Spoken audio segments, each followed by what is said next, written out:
Je m'appelle Minza. Je vis au nord du Togo, dans une région montagneuse qu'on appelle la Kara.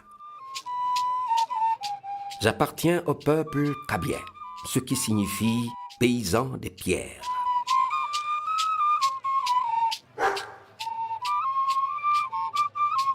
Le paysage rocailleux que vous voyez derrière moi a été façonné par la main de mes aînés, de mes pères et par moi-même, afin d'aménager nos cultures en terrasse.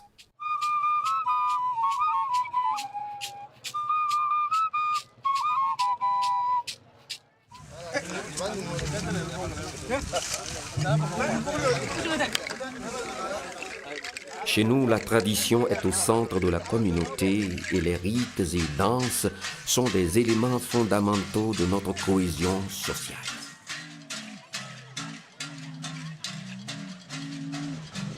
Je vais vous faire découvrir mon peuple fier, robuste, tenace. Mais avant tout, laissez-moi vous présenter les membres de ma famille.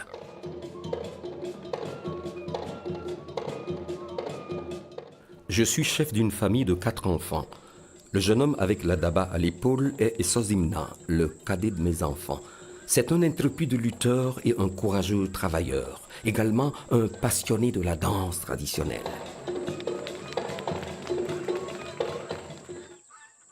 Celle-ci, c'est ma petite fille Solim. Et ce garçon téméraire qui dépose la gourde de Tchoukoutou à mes pieds est Piabalo, le Benjamin de mon frère Aklesso. Lui rêve de devenir médecin pour venir en aide à sa communauté.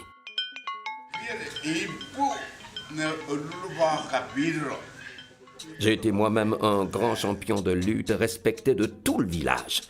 Cela fait toujours la fierté de ma femme qui se plaît à dire que j'ai la ruse du lièvre et la force d'un lion. Ma femme tient de sa mère les secrets du Tchoukoutou, la bière locale à base de sorgho que savourent à notre cour nos voisins, amis et voyageurs de passage qui se désaltèrent de ce vin délicieux aux effets stimulants. Farandepou à Lamadessi est le premier point d'implantation de nos ancêtres il y a fort longtemps. Depuis, nous nous sommes installés dans toute la Kosa, la Pina et même dans le Doufelgou ou plus généralement dans toute la région de la Kara. On nous retrouve également autour de Sotobois dans la région centrale, dans la région des plateaux un peu plus au sud et nous sommes présents au Bénin et au Ghana. Peuple majoritairement cultivateur, nous nous sommes déplacés vers les autres régions du pays à la recherche de nouvelles terres cultivables, car notre zone de provenance est faite de terres rocailleuses et austères. Nous parlons le kabien, une langue goronsi avec plus de 700 000 locuteurs et disposant d'une académie de langue kabien.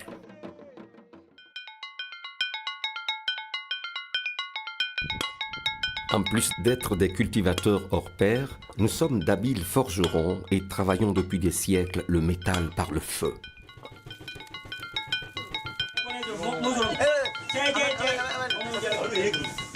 De nos jours, avec le même savoir-faire que nos ancêtres, nous trouvons notre matière première à Bangeli et les grosses pièces de fer récupérées sur des camions tels que les essieux ou jantes deviendront, sous nos mains expertes, des objets usuels de cuisine, des grelots pour notre musique ou toutes sortes d'outils de culture ou de chasse tels que la daba, la houe, le sabre, les flèches et bien d'autres. Ah, voici le modèle que je veux. Il est bien affiné au courbeux comme je te l'ai demandé. C'est un outil qui ressemble à celui de notre grand-père. Ça va combien vous vendez ça? Une femme, 10 000. 10 000. Ouais. Oh. Je vous invite à visiter Tcharet, un canton de la Kosa accroché à la montagne rocheuse. Regardez, observez, laissez-vous séduire par ce paysage grandiose qui est en lui-même une invitation au voyage. Tout ici est pittoresque. Promenez-vous sur les marchés, visitez les habitations traditionnelles, les forêts classées et bien sûr le parc animalier de Sarakawa.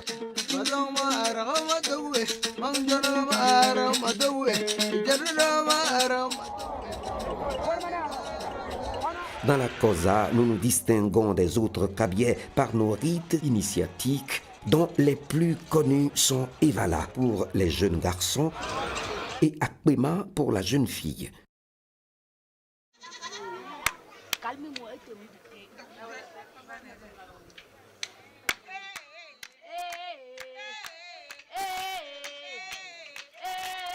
Ces cérémonies initiatiques qui se déroulent annuellement sont également des occasions de réjouissance populaire et de retrouvailles.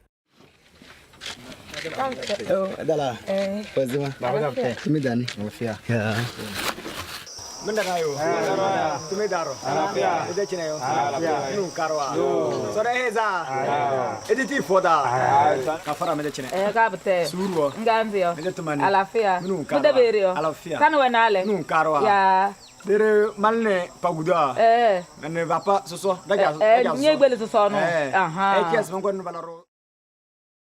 Solom. Na. Solom. Na. Ebla banjari rimbo. Na ya mamandem na gale. Na bada ma bala comme dans de via menjambo. Pour préparer la jeune fille Kabyais à jouer pleinement son rôle de mère et d'épouse, elle devra être initiée dès son bas âge par le rite Akpema.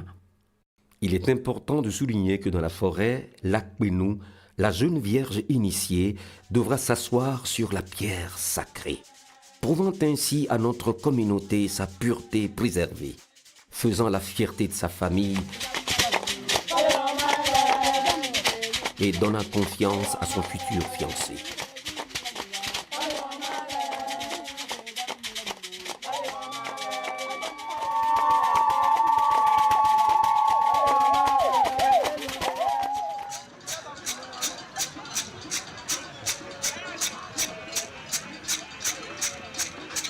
Depuis une semaine ont commencé les luttes et voilà. Elles mettront aux prises 2 équipes de villages voisins dans une arène d'herbe et de terre préparée à cet effet. Au lever du jour, les lutteurs s'affrontent et s'empoignent, torse nu, endus de graisse de chien luisant sous le soleil, devant les regards passionnés et admiratifs des parents, des amis, des curieux et des touristes venus les encourager au son de gonds, castagnettes, tam-tam et cornes de buffle.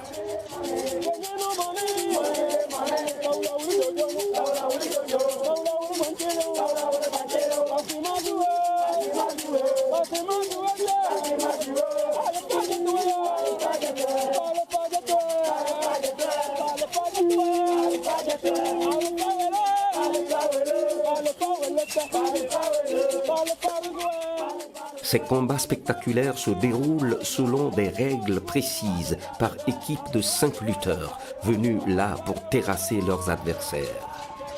Les Evala, tout comme Akpema, sont un passage obligé dans la socialisation du jeune Kabyais. C'est pour cette raison que ces cérémonies d'initiation sont des moments de retrouvailles entre fils Kabyais, de réjouissance populaire, faites de chants, de danse et de partage. C'est également un véritable spectacle pour les milliers de visiteurs qui se rendent chaque année à cette période sur les terrains des luttes.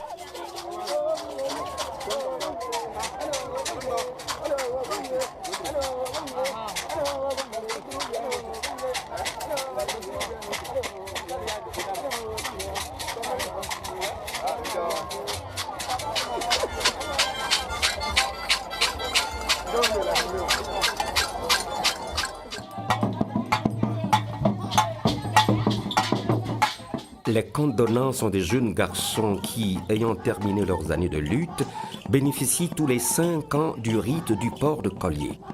Ainsi, le jeune boucle la série des initiations et trouve sa place naturellement au sein de notre société en tant qu'adulte respecté.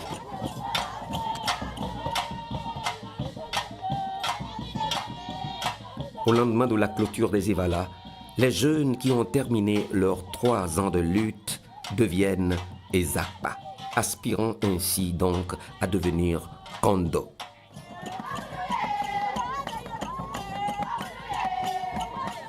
Le jour de l'apothéose, Le kondo se distingue par la danse, l'escalade de la butte ainsi que la frappe du gong mbanais. La cérémonie de kondo permet aux jeunes leur intégration dans la classe des adultes. Le jeune peut donc se marier et prendre part aux décisions concernant la vie communautaire. Comme vous le voyez, nous attachons une grande importance à notre rang social.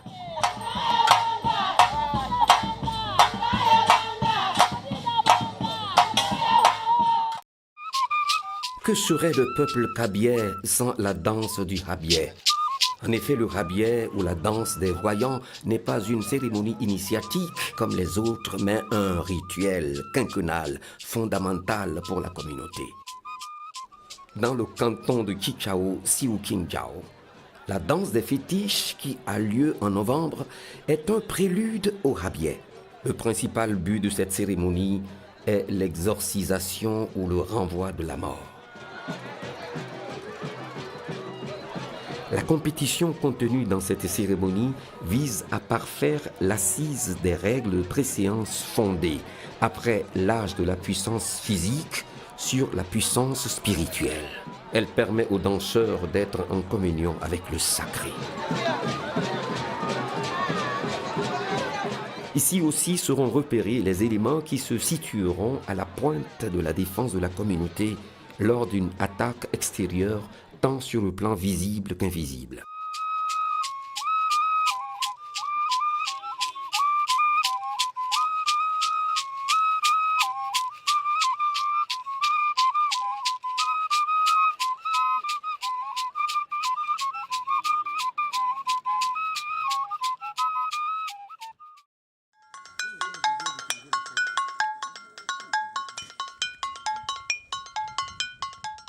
Si vous le voulez bien, continuons notre visite en musique. Aujourd'hui, c'est la fête Sinkarine de nos frères de la Bina, plus précisément à Pagoda, une localité située à une 50aine de kilomètres de Kara. La richesse particulière de cette cérémonie est due aux apports d'autres peuples comme les Sola ou les Lungba, provoquant cet heureux métissage culturel.